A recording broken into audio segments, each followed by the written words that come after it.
Ootko sä kuullut joskus semmoisen väitteen, että MPR-rokote voi aiheuttaa autismia, eli se yleinen lapsille annettava rokote, tai että koronarokotteesta ei ole mitään hyötyä? Nämä molemmat väitteet on peräisin semmoiselta taholta, jonka voisi ajatella olevan alallaan auktoriteetti, mutta nämä molemmat on esimerkkejä vääränlaisesta auktoriteettiin vetoamisesta.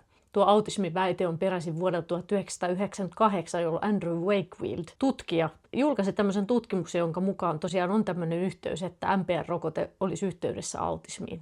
Sitten kuitenkin ilmeni, että nämä tulokset oli tekaistuja ja itse asiassa Wakefield menetti sitten lääkärin oikeutensa myös. Mutta tämä ajatus jäi silti elämään. Koronaviruspandemian yhteydessä epäilyjä tätä koronavirusrokotetta vastaan esittänyt Robert Malone oli itse asiassa ollut kehittämässä näitä mRNA-rokotteita, mutta syystä tai toisesta halusi horjuttaa uskoa näihin rokotteisiin ja sitten toisaalta kyllä väitti, että hän on itse kehittänyt ne. Historiallisesti ehkä kuuluisin esimerkki tästä auktoriteettiin vetoamisesta on se, miten Aristoteles sai, siis vuosituhansien ajan uskottiin häntä, että raskaat kappaleet putoaa nopeammin maanpinnalle kuin kevyet. Kyllähän tätä vähän epäiltiin, mutta Aristoteles oli niin uskottava taho, että lopulta vasta Galileo Galilei sai kumottua tämän ajatuksen. Tähän liittyy myös tämmöinen sukulaisajatteluvirhe, jota kutsutaan Galileon harhapäätelmäksi. Siinä vedotaan auktoriteettiin ikään kuin tämmöisen tarinan kautta. Jos väitetään esimerkiksi Elvis elää ja sitten joku toinen epäilee sitä, niin sitten sanotaan, että epäiltiinhän sitä Galileotakin, että se on ihan hullu. Eli jos joku yksittäinen ihminen, oli se sitten Nobelista tai Yhdysvaltain presidentti, väittää jotakin, niin se on todiste siitä, että hän on asiasta jotain mieltä.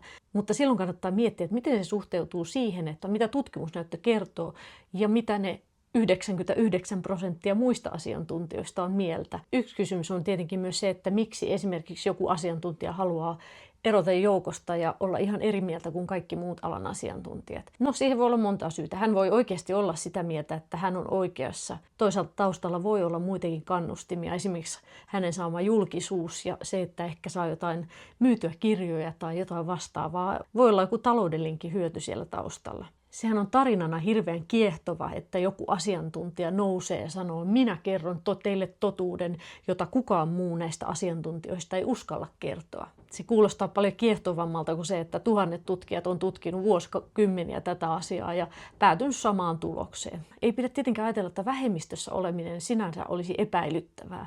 Kyllähän tieteessä pitää uskaltaa kritisoida asioita, mutta tietenkin sitten pitää olla myös todisteita, eli pitää pystyä jollain tavalla osoittamaan, että näin todellakin on. Ja sitten jos sitä todistusaineistoa on vaakakupissa, niin sitä pitää punnita. Eli ratkaisevaa on lopulta vaan se, että kumpaan vaakakuppiin kertyy eniten sitä riippumatonta, vahvaa todistusaineistoa.